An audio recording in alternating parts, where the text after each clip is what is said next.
26 अरब 500 million air blue की जानिब से बोली दी गई है कि आरिफ हबीब कंसोर्शियम की जानिब से 115 अरब रुपए की बोली दी गई है कि सीमेंट कंसोर्शियम की जानिब से 101 अरब 50 करोड़ रुपए की बोली दी गई है। Revised bid is 134 billion rupees. We would like to congratulate Arif Habib Consortium on कौमी एयरलाइन बिक गई। आरिफ हबीब कंसोर्शियम की 135 अरब रुपए की कामयाब बोली पीआईए को खरीद लिया। आरिफ हबीब ग्रुप और लकी कंसोर्शियम में बोली हर दिलचस्प जंग। दोनों ग्रुप्स बोलियां बढ़ाते रहे। लकी कंसोर्शियम 134 अरब रुपए की बोली पर हिम्मत हार गया। आरिफ हबीब कंसोर्शियम 1 अरब से जायद की बोली पर मैदान मार चुका। पहले मरहले में आरिफ हबीब ग्रुप की 115 अरब और लकी कंसोर्शियम की बोली 101 अरब 10 करोड़ रही। पीआईए के 75% हिस्से की नीलामी हुई। वजीर आजम की पीआईए की निजकारी पर कौम को मुबारकबाद। शहबाज शरीफ ने कहा रियासती इदारों की निजकारी का वादा पूरा हो रहा है। निजकारी से मईशत मजीद मुस्तहकम होगी।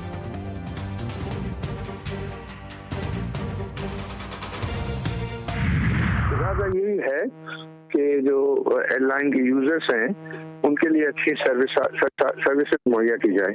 अरे अनवर साहब, तो ये तो आप जमानत देंगे कि मुलाजमीन उतने ही रहेंगे, निकाला नहीं जाएगा? नहीं, वो तो आई थिंक वो रिक्वायरमेंट है प्राइवेटाइजेशन की, तो वो क्यों अपने आप को जो है वो इतना इनसिक्योर फील करते हैं, बल्कि जो है वो अच्छा काम करेंगे तो उनके लिए तो अच्छे मौके होंगे। कौमी एयरलाइन को दोबारा अजीम बनाने के लिए मेहनत करेंगे। मुसाफिरों को पहले से बेहतर सहूलियात दी जाएंगी। आरिफ हबीब की GTV न्यूज़ के प्रोग्राम लाइव विद मुजाहिद बरेलवी में गुफ्तगू। कहा पीआईए के मुलाजमीन को कोई खतरा नहीं। माहिर तर्जियाकार प्रोफेशनल्स एयरलाइन को चलाएंगे।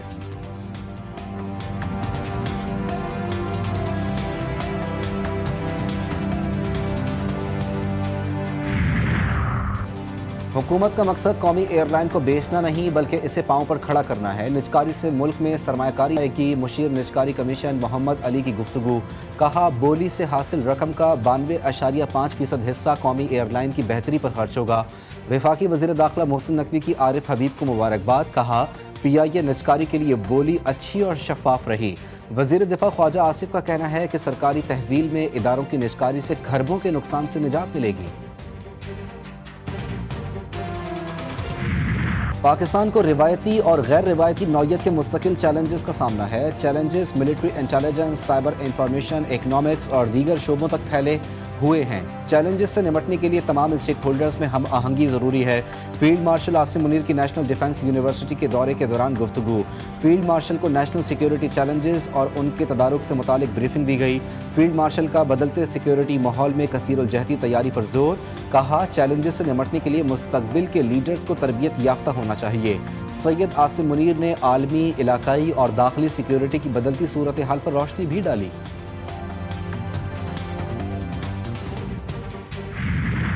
और उनके जो साथी हैं जो बात कर रहे हैं, उन्होंने, मैंने आज अखबार में पढ़ा है डायलॉग की, तो मैंने तो असम्बली में डायलॉग की उनको दावत दी, उससे पहले भी दावत दी, उसके बाद भी दावत दी। अगर वो उसके ऊपर तैयार है तो गवर्नमेंट ऑफ पाकिस्तान बिल्कुल तैयार है, क्योंकि पाकिस्तान में तरक्की और खुशहाली के लिए तमाम पॉलिटिकल पार्टीज़ में हामनी होनी चाहिए, लेकिन इसकी आड़ में गैर कानूनी और ब्लैकमेलिंग वो नहीं हो सकती।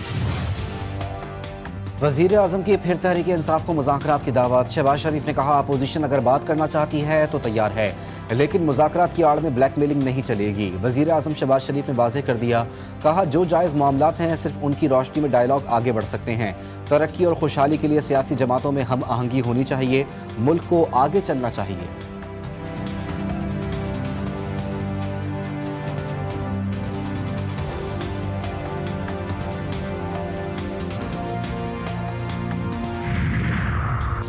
चेयरमैन पीटीआई का हुकूमत की जानिब से मुज़ाकरात की पेशकश पर बात करने से गौर। बैरिस्टर गौहर ने कहा मुज़ाकरात पर अलीमा खान का मौक़िफ़ मौजूद है। अलीमा खान कह रही हैं किसी और के पास मुज़ाकरात के इख्तियार नहीं।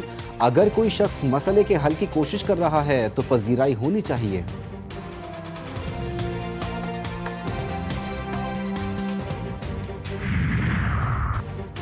पानी पीटीआई का सियासत के लिए बच्चों का इस्तेमाल बायसे शर्मिंदगी करार। ख्वाजा आसिफ कहते हैं तहरीक इंसाफ मीडिया में जिंदा रहने के लिए और हमदर्दियों के हुसूल के लिए बानी पीटीआई के साथ उसके बच्चों की मुलाकात को इशू बनाने की नाकाम कोशिश कर रही है। इंटरव्यू अरेंज करवाए जा रहे हैं। इसके बच्चे कभी भी इसकी सियासत का हिस्सा नहीं रहे, मगर सोशल मीडिया के व्यूज़ के लिए इनकी ज़रूरत पड़ गई।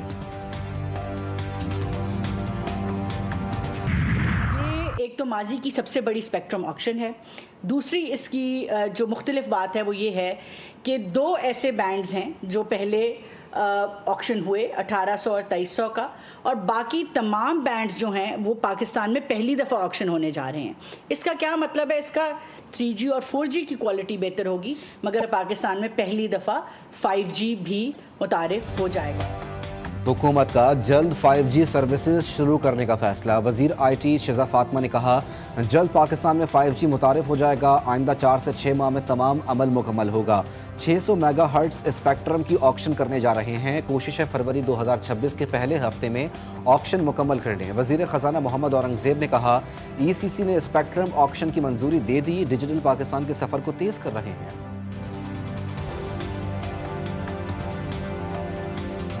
The spectrum pricing, payment terms and auction design, और हमने उन recommendations को पे बहुत गौर व खौस किया और उसको बिल्कुल पाकिस्तान फर्स्ट लेंस के तौर पे हम इसको आगे लेके गए हैं, और वो recommendations जो हैं आज ECC ने अप्रूव। कर्क में दहशतगर्दों की फायरिंग से शहीद 5 अहलकारों की नमाज जनाजा अदा। वजीर आला खैबर पख्तूनख्वा सुहेल आफरीदी की भी शिरकत। पुलिस के चाको चौबंद दस्ते ने सलामी दी। थाना गिरगिरी की हुदूद में दहशतगर्दों ने पुलिस मोबाइल पर फायरिंग करके 5 पुलिस अहलकारों को शहीद कर दिया था।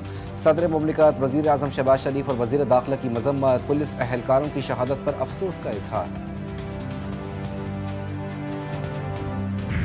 कब्जा ग्रुपों के खिलाफ कार्रवाइयां करके किसी के खिलाफ ऐलान जंग नहीं किया। ब्यूरोक्रेसी के खिलाफ एक महाज खड़ा कर दिया जाता है। जमीनों पर कब्जे के केसेस कई सालों तक अदालतों में चलते रहते हैं। वजीर इत्तलात पंजाब आज़मा बुखारी कहती हैं, कब्जा माफिया कहां कहां पर मौजूद है सबको पता है। कब्जा माफिया से अवाम की जान छुड़ाकर दम लेंगे। हम 3 प्रोजेक्ट्स पे काम कर रहे हैं। एक प्रोजेक्ट कंप्लीट कर रहे हैं, नबीसर वजियार की वाटर पाइपलाइन जो थर के अंदर पानी ले जाएगी। दूसरा project state of the art technology park हम बना रहे हैं। तीसरा प्रोजेक्ट जो आज हम साइन करने जा रहे हैं, एक मेमोरेंडम ऑफ अंडरस्टैंडिंग, वो है TP4 का। सिंध में तरक्याती काम तेजी से जारी हैं। सिंध हुकूमत 3 अहम मंसूबों पर काम कर रही है। मंसूबों की जल्द तकमील को यकीनी बनाया जा रहा है। वजीर आला सिंध मुराद अली शाह का कराची में तकरीब से खिताब। कहा, प्राइवेट पार्टनरशिप के तहत मंसूबे खुशाइन हैं। थरपारकर में सस्ती तरीन बिजली पैदा हो रही है। कुवैती कंपनी के इश्तराक से पानी, तबन्नाई, माहौलियाती शोबों में पेशरफ्त हुई। शर्जील मेमन ने कहा, कराची के अहम मंसूबों पर काम मार्च तक शुरू होगा। कराची में ट्रैफिक के लिए 194 अरब सरमायाकारी की है।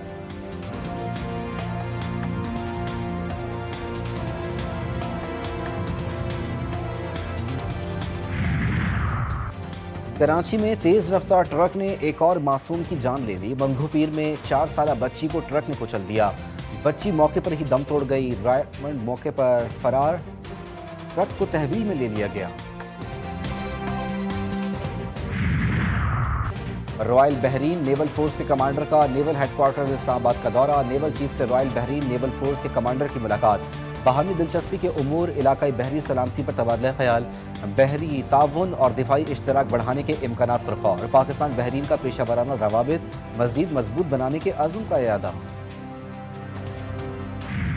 खैबर पख्तूनख्वा, आज़ाद कश्मीर और गिलगित बल्तिस्तान में बर्फबारी। वादियाँ बर्फ से ढक गईं।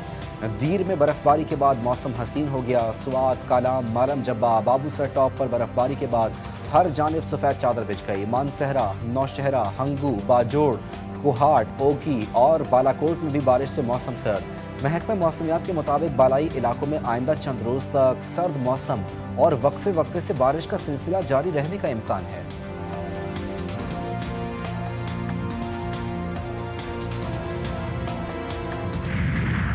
और पाकिस्तान सुपर लीग में 2 नई टीमों को खरीदने के लिए लाइनें लग गईं। 14 बड़ी कंपनियों ने बोली के लिए डॉक्यूमेंट्स जमा करवा दिए।